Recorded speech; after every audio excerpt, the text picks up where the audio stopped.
你好。马斯拉。Oi, hello, selam.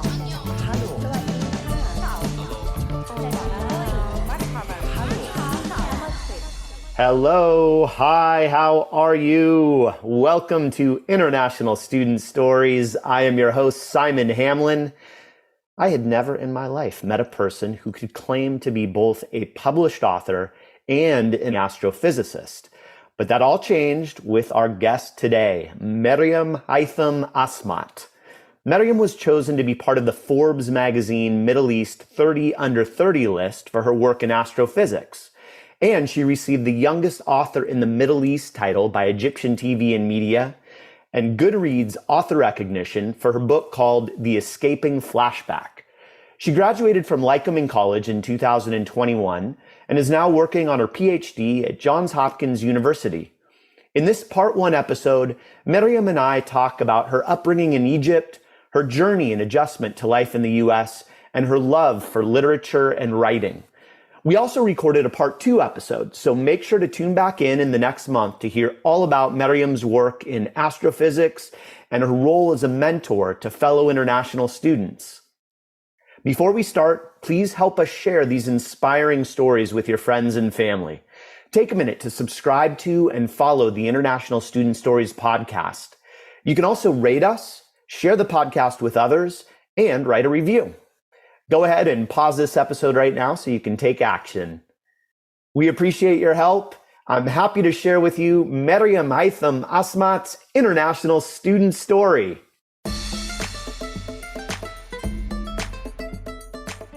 Hi, Maryam. Hi. How are you? Good. How are you? I'm doing great. And great to have you here. One of our past podcast guests, Valeria Rivera, actually introduced us to you. And Valeria now works for us at Study in the USA and is an integral part of our behind-the-scenes work on the podcast. And the two of you attended Lycoming together, and she recommended you for the podcast. And when we got your information, it took all of about 3 seconds to say, yeah, Maryam is an amazing person and we can't wait to interview her. So we're really excited to have you on the show, and big shout out to Valeria for connecting us, and thank you for being here. Thanks so much for having me. Larry is a great friend I have from college, and I was thrilled when she approached me about this, and I'm very happy to be here today. Thanks. Awesome. Now, you were born in Giza, Egypt, home of the iconic pyramids. How would you describe life growing up in Giza? Crowded, busy, loud, full of life, very diverse. There's always something going on. The greater Cairo area, which is Giza and Cairo together, and a little bit of the borders surrounding them, is definitely a very, very interesting experience in terms of, in my opinion, it is the city that truly never sleeps. You can have a traffic jam at 3 or 4 in the morning, just like you would have one at 3 or 4 p.m. It was very beautiful growing up there and very busy and full of life.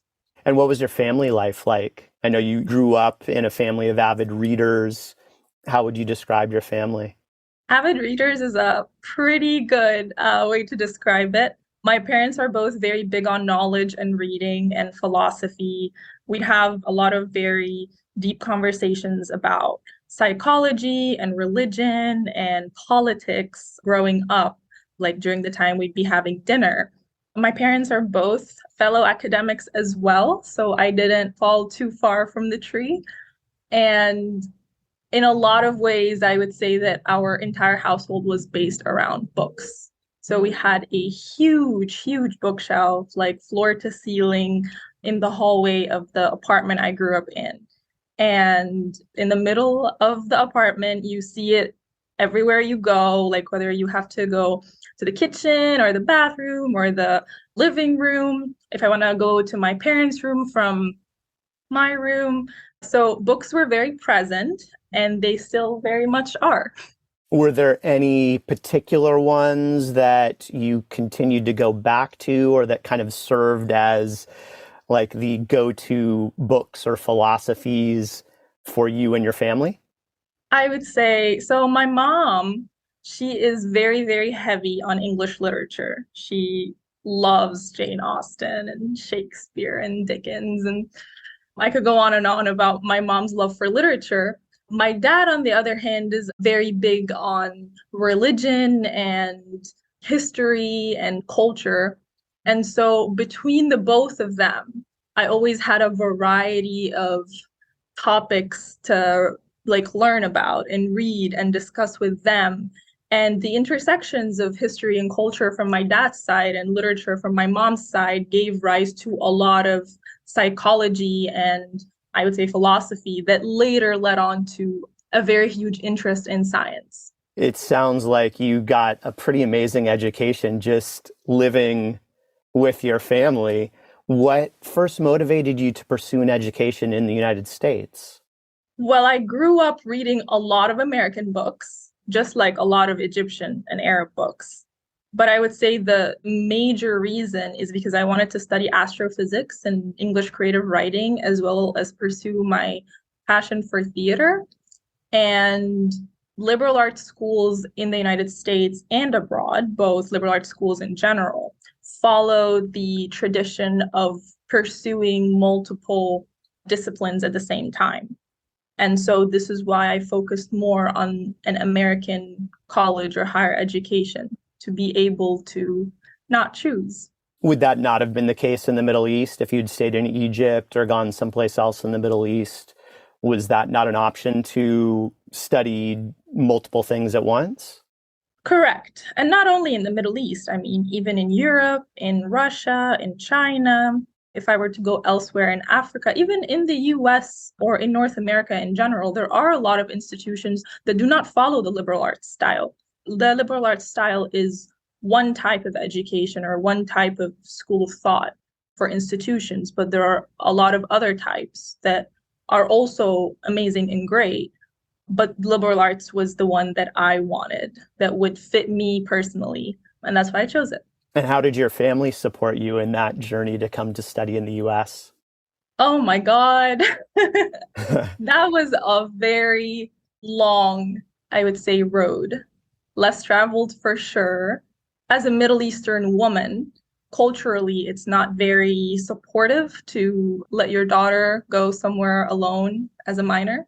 And so there was definitely a lot of backlash from the surrounding community. However, my parents were extremely supportive. I mean, I can start by how supportive they were when I was home, and then how supportive they were afterwards when I left. When I was home, so I was doing my high school diploma following the British education system, but I was also doing my high school diploma following the Egyptian like secondary system. And at the same time, I was taking SATs and TOEFL, like standardized tests that every international student has to take. So at that time, I was doing two high school diplomas, and taking standardized tests, as well as applying to universities in the US or colleges. And it was a very stressful time. And I needed to secure a scholarship because I would not have been able to afford to go for a full 4-year full-time student position.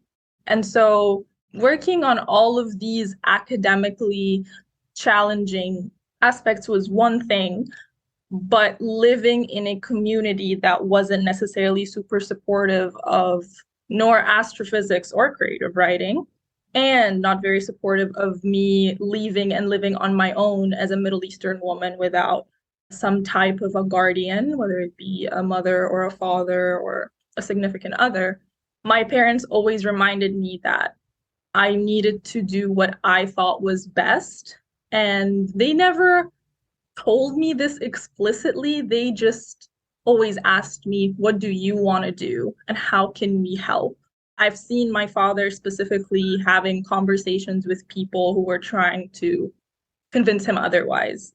And it's definitely a stretch to say that he was extremely convinced at first. He was very worried. I am the first in my family and extended family and anyone we know, well, at the time, to have been going for something like this, to having like to leave. And Thankfully now a lot of our relatives and people in the extended family and even my sister, that's now an option for everyone, which is great. But to say that my dad was 100% on board is a little bit of a stretch because he was worried and there were so many uncharted territories to say. But having said that, he always, always, always told me to pursue the things that he may not have necessarily looked far enough to see. And he always asked me whenever he needed reassurance, and he always told me about the things that people would tell him so that I can avoid making the mistakes that people were afraid that I would make. So in a lot of ways, us having these conversations back and forth gave me a lot of experience in navigating all of the hardships that I did eventually get to in the US that I would have no way of actually finding out about, like before having them happen to me. All those people in your community who were questioning that decision to come to study in the US, now that they've seen you, the accomplishments that you've achieved and all of your successes, have you seen a change? And if so, how have they changed in terms of their outlook on your decision to come to the US? 100%. It has definitely changed 180 degrees, which is awesome. And I want to emphasize that they weren't questioning like out of a malicious reason or so. They were questioning because they were concerned, leaving your kid who is 17 completely on her own in a completely different continent, in a completely different time zone, a different culture and different language and even different ways of expression is concerning. So when people were questioning, they meant it in the most loving way possible. That was their way of expressing that they were worried. And so I did my absolute best to reassure them afterwards, after having left specifically when I would go home and visit. And I made sure that whenever anyone had any questions, that I was there for them and to support them in a lot of ways. And so these things didn't necessarily affect my relationships with people in the community, I would say, at all. There was definitely times where we didn't necessarily see eye to eye, but the love was always there. And so they were already on my team and on board before things kind of like blew up. So having them be with me before that happened was great. And so having them be with me while the fame part kind of came in and the successes came in was even better. But I would also like to say that I'm still a very, very, very young scientist. And I hope that the things I do accomplish are a lot bigger than what I have accomplished so far. Well, you're already off to a great start. Thank you. And you've traveled since you've gotten here. You've already traveled to 30 states in the US, is that right? Mm-hmm. Correct. Which I think it might be more than I have, and I was born and raised here, so I've got some work to do. What surprised you most when you first came to the US? Well, I didn't expect it all to be Hollywood because I had read a lot, but I definitely expected some level of homogeneity in culture. And that was something that is not present in the US. There are a lot of pocketed communities and a lot of diversity that isn't just in specific areas, but it shows in a lot of American culture. Like you can see diversity in areas where you wouldn't expect to see. And that was very, very surprising to me, especially as a 17, 18-year-old. And the geography. The geography is my absolute favorite part about the United States of America. I'd say my favorite states geographically are Colorado and Utah. They are always racing to who's best based on the season. And it's just being in a place where I can hike in different areas and see different forms of life in terms of, the animal world, and going to a place and camping in the snow. But a few months later, I would go to the same place and camp in the lush green rainforest, or jumping in a waterfall, or jumping into a cold creek on my birthday, or stuff like these. The geography has been exceptionally breathtaking and extraordinarily grounding, especially with a lot of, I would say, stresses that come with being an academic. What are the biggest misconceptions or stereotypes U.S. citizens have about international students that you've experienced? I can pinpoint the biggest ones, I would say. There is an expectation that an international student has to be quiet and in a corner and not as expressive. And I can understand that that could be the case for a lot of international students, considering that you're in a new place and you're trying to be observant and understand what's going on. And also, there is an expectation to have an accent. So if you don't have an accent, then you're not an international student. I personally grew up watching Hannah Montana and Disney Channel and Wizards of Waverly Place. And so it is a bit harder to pinpoint my accent, even though I do have one. But I do remember having first moved here, people are always like, oh, where are you from? I go like, oh, I'm from Egypt. They go like, no, I mean like, where did you grow up? I'm like, Egypt. And they're like, okay, so like, when did you move to the US? I'm like, oh, a year ago, or 6 months ago, or 2 years ago. And they would be like, but you don't sound Egyptian. And I'm like, but I am, that was one thing. And also because I'm very talkative and loud in a lot of ways, and I'm very opinionated. Also for a woman, that's not necessarily something that is very supported. And so a lot of people would see me in gatherings or parties or events, and they would be very surprised that I'm outgoing and loud and talkative and opinionated. And I have all of these aspects that I think a lot of my international friends have. I would say that it's definitely a stereotype to think that an international student would speak a certain way or act a certain way or be quiet or shy. And if that is the case, that is totally fine too. The most important thing is to be yourself. But it is important to always not stereotype that, because if you are that kind of person, then that stereotype kind of makes people like shy away from you as well. And so if that were to be removed, that would create a very supportive way of dealing with newcomers, which is I think all immigration is about, and to kind of like diversify an area and use more of the differences to create a better community and therefore a better place to be. Maryam, writing is an integral part of your life. In 2017, at age 18, you published your first novel, which you wrote 2 years earlier. It's called The Escaping Flashback. The novel was published in Egypt. It sold out in the same year. Can you describe what the novel is about? Yeah, it is a mystery fiction genre, young adults novel written in American English. If I were to summarize it in a sentence, I would say that the protagonist is trying to understand and uncover her past to have a future. And what motivated you to write The Escaping Flashback? That's an exciting story. So back when I was 13, there was a competition at school, it was middle school at the time, that my English teacher had nominated me to partake in. And so I wrote a short story. It was about 14, 15 pages. And it went really well. I did well in the competition. I got first place, yada, yada, yada.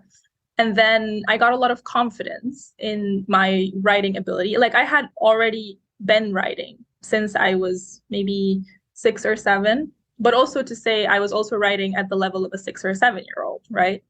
And so I never truly had confidence to show people my stuff or the things I wrote, besides my mom, of course. And she was always very supportive, but she's my mom. She had to be. Like, she didn't have many options. So winning first place at this competition, and it was with a lot of schools in the area, so it wasn't just our middle school, gave me a lot of confidence to actually continue writing more seriously and take myself more seriously. And so I continued writing a few stories after that first story, a few short stories, and they always related to the first story as if they were extensions of it, different parts of it, different scenes. No matter how much I tried to change the characters or change the setting or anything, it would always go back. So it took me about a year and some to realize, like maybe up until I was 14 and some, to realize that, okay, this has to be a bigger work because I can't seem to write anything else besides journaling, of course. And so I ended up finishing the novel when I was 16. So it took me about 2 years after having realized that I'm writing the same thing over and over from different perspectives and different angles. Yeah, so it took me 3 years in total to write that novel. And that's how it started. It was all of the support I had from my middle school teacher. Where do you typically find inspiration for your writing?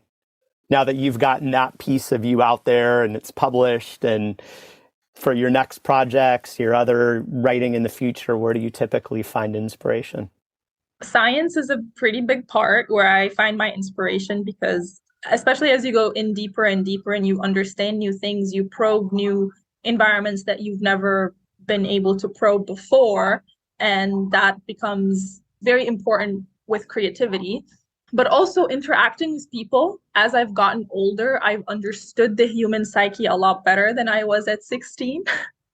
And so there is definitely a lot more depth to my characters now than there was before. My plots are a little bit more realistic and more time realistic as well. They're not as fast or slow as they used to be. You can see as you read different writings of mine that like how much I have grown and changed as a person, how much my brain has, I would say, evolved over time. But I would say one of the biggest inspirations to me writing today, besides science and all of these cool things in my readings, etc., would be number one, dealing with people, like through relationships and at work and people in general, strangers or people I meet on my travels, as well as the places I go. So nature and the animal kingdom are very prominent themes in my stories. For your creative writing thesis at Lycoming College, your topic was the evolution of storytelling in Egypt. Can you talk about that thesis paper a little bit and what inspired that? Absolutely. Wow, you're taking me back a few years now. So I started off the thesis talking about storytelling in ancient Egypt. So we're talking about Isis and Osiris, or Isis and Osiris, and Horus, and all of these, like they were stories that at some point were blurred between having them be mythology or like children's stories to teach them about how the world is supposed to be. And so I wanted to take that from the perspective of how does storytelling affect communities over time. And so it started off with these mythologies or these stories and how they affected the overall politics of the time that we know so little about in comparison to what we know in modern day Egypt or contemporary Egypt. And so what happened was I tried to draw parallels between how science and art generally, or art specifically in this way, storytelling was influencing the politics and the way that people think. So the entire research thesis was based around the concept of the more stories you tell and the type of stories you tell at different ages over time change the way that the country, specifically Egypt, perceives how they should be ruled. And so as these new people evolve and change over time and learn how to decide what they deserve and not deserve, they also keep expressing that through stories and art in the sense that they also teach the upcoming generations about these things. And the more you see art and storytelling in Egypt, the more you end up with a lot of uprisings and political unrest. And having lived through two revolutions myself, or I would say a revolution and some type of another political unrest, I would say that this was all, when you look at the last 30 or 40 years before these kind of like political upheavals, you can see how much poetry and writing, prose and stories and genres and have affected or have actually laid the ground for these things to truly happen. And so I took it from ancient Egypt and all the way into like the Arab Empire or the golden age of the Arab Empire, and then all the way through like the 18th century, the 19th century, and all the way into the 20th century as well, because that was when Egypt gained its independence from the British Empire, and then all the way into 2011 and the Arab Spring. What is the next story that you want to tell? So I have a couple of stories right now. So I have two novels after the first one that are still an extension of that. So as you can tell, I'm still writing the exact same story. I've been for the last 11 years, but I've also been writing a lot of short stories, and they are very, very, very diverse, I would say. Some of them are, like I said, very much based in the animal kingdom or the psyche of a person. And some of them are political, and some of them are romantic, and some of them are very heavy on identity. And so a lot of them definitely are very, I would say, they're taken from a different perspective. Like you could feel like the character who is in a certain story looking at things in a certain way that would not at all relate to a character who is in a different story or living a different life. And I think I rely on these storytelling skills of I rely on my two cultures at this point, because I am Egyptian, 100% Egyptian, but having immigrated, I have definitely gained a lot of things from the American culture that now I am this blend of the two. And so there are things that I'm extremely Egyptian about, and things that I'm extremely American about, and things that I am smacked right in the middle between them. And so you can tell through my writings, or I reflect through my writings, that there are definitely a lot of different voices and a lot of different people in my stories. And it sounds like that's continuing to evolve, even though you said it's an extension of the same story. It sounds like you're also bringing in a lot of new knowledge and characters and experiences to that writing. Correct. The novels are pretty much the same because they're an extension of the original series, but the short stories are very, very, very different. So my short stories are more or less literary. They're not a genre type of fiction. I've written nonfiction as well. So the short works are literary, but the long ones are very genre-like. Maryam, thank you so much for joining us. Can we have you come back for a second interview to talk about your astrophysics work and your mentoring work? Absolutely. Thanks so much for having me. It's been an absolute pleasure. Thank you again for listening to International Student Stories. And thank you to our team for putting together this episode. Stories are meant to be shared, so please pass the story on to a friend or family member who needs to hear a good story. A few other quick notes. I invite you to check out the show notes if you want more details on some of the topics discussed in this episode. For all the latest podcast news, stop by our website, studyintheusaglobal.com/podcast. That's STUDY in the USA global.com/podcast. Subscribe to the International Student Stories podcast to be alerted on new episodes.